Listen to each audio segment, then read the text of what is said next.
Hello, I'm Professor Bunny Spiegelman, and I thought, in honor of my new haircut, that I would talk to you tonight about how I first went to Paris. Those of you who are familiar with my work know that I've written a lot of stories about Paris, and oftentimes when I begin to share them, I encounter some very hostile anti-French sentiment, which I completely understand because the truth is, I studied French for 4 years when I was in high school. And I came out from that experience knowing that I never wanted to go to the country, I never wanted to meet the people, and I never wanted to speak the language. Never, never, ever, ever, ever, ever, ever, ever, ever, ever, ever, ever, ever.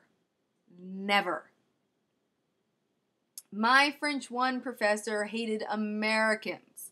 And instead of teaching us French, he spent all class just in detail excoriating everything American in favor of the French. And then he would make fun of us to his higher level French courses for being idiots because he never actually taught us French.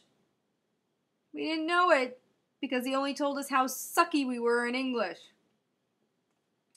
My other French courses, our professors weren't mean, they were just useless. I mean, we would spend 6 weeks studying all the words for marine mammals. Like, what are the odds I'm going to be walking around in Paris, walking down the Boulevard Saint-Michel, and encounter Jacques Cousteau and have to engage him in a philosophical debate about deep-sea diving? You know, had they been teaching us stuff like how to break up with your boyfriend, how to pick up a hot guy, that I would have paid attention to. But no, they were teaching us stuff so that if I ever wanted to have an offhand conversation about the imagery in Moby Dick, I could do that. So I finished my French requirement in high school and I was done. Until I was in graduate school. And I met this young man and I fell in love with him. And he fell in love with me. And the first time I went to his apartment, there was this photograph on the wall. And it was this statue of a naked woman in marble. And her hips were up on a box, so they were the highest thing on the statue. And I had never seen anything like it. And I knew wherever the statue was in the world, I had to see it in person. So I said to him, where is this statue? And he said, oh, it's in the Musée d'Orsay in Paris. I'll take you there. And thus an entire romantic mythos was born about how he was going to take me to Paris and we were going to eat bread and cheese on the banks of the Seine and we were going to go to the Louvre and the Centre Pompidou and the Musée du Moyen Âge and the Musée d'Orsay and we were going to climb Montmartre. And despite all of this, at night we'd still have enough energy to make love by the light of the Paris moon.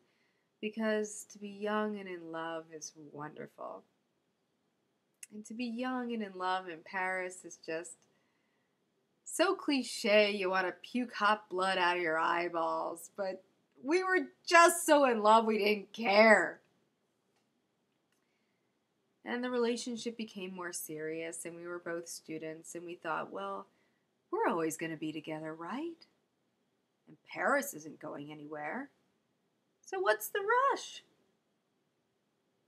And we ended up moving in together, and we were engaged, and we were talking about how many children we were going to have together.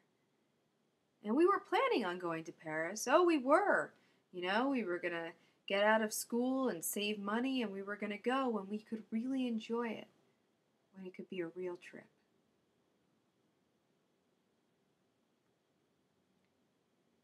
And it was a great plan.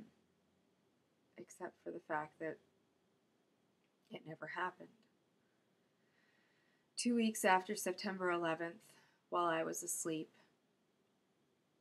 my fiance packed up his most essential belongings and left me a note that began, I no longer deserve the love that you so willingly give me. And I think we can all agree that he didn't deserve the love that I so willingly gave him. And like all heartbroken women, I threw myself into hobbies and volunteer work and my work. I did internet dating, and I called my friends for blind dates, and I did speed dating, and 3 years later I was still alone. And I'd still never been to Paris.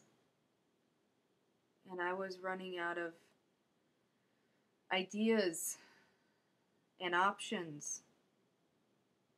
And most importantly, I was running out of hope.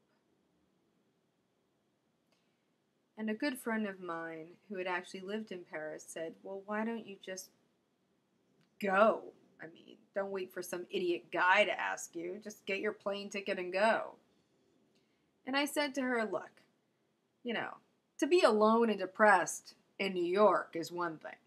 But to be alone and depressed in the city of fucking love is just like not a level of failure that I'm ready for yet." And she said, "Honey, you won't let one night go by. I mean, I guarantee you won't pass 12 hours in Paris without having male companionship. You won't go to bed alone. I guarantee it."